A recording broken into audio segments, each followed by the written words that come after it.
سلام دوستان عزیز، امروز با یه سری از آموزش در مورد سرورهای HP G9 در خدمتتون هستیم.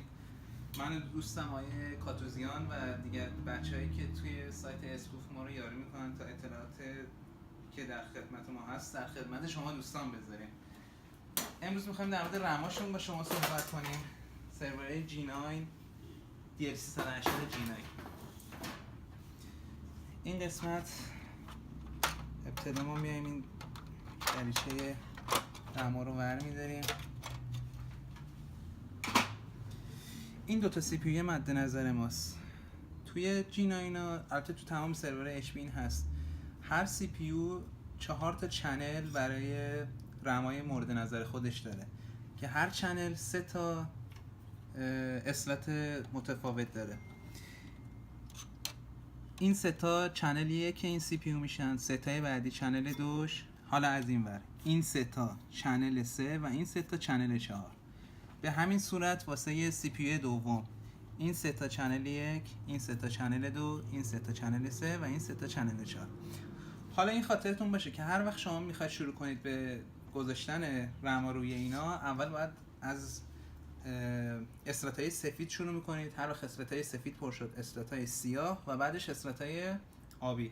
حالا ما الان اینجا 8 تا رم 64 داریم که میخوایم بندازیم روی این دیوایسمون و 512 گیگ ما رم داشته باشیم. شروع میکنیم به گذاشتن رمامون.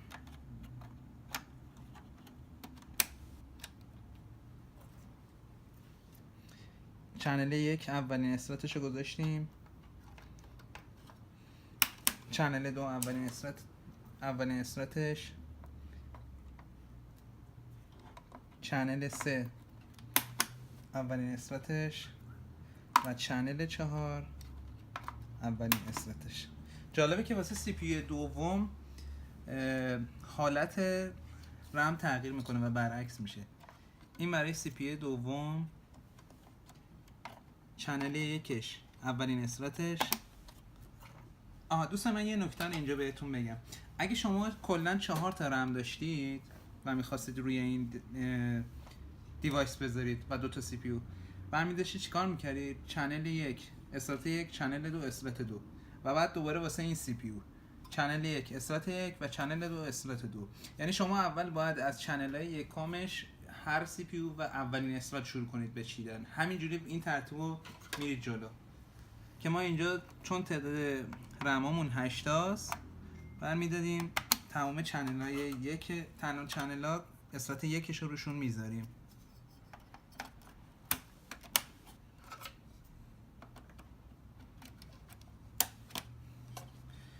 به این ترتیب که مشاهده کردید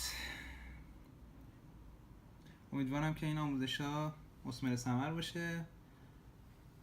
ما رو تو اسپوف.ir پیگیری کنید، پشتیبانی کنید. ممنون از پیگیریتون.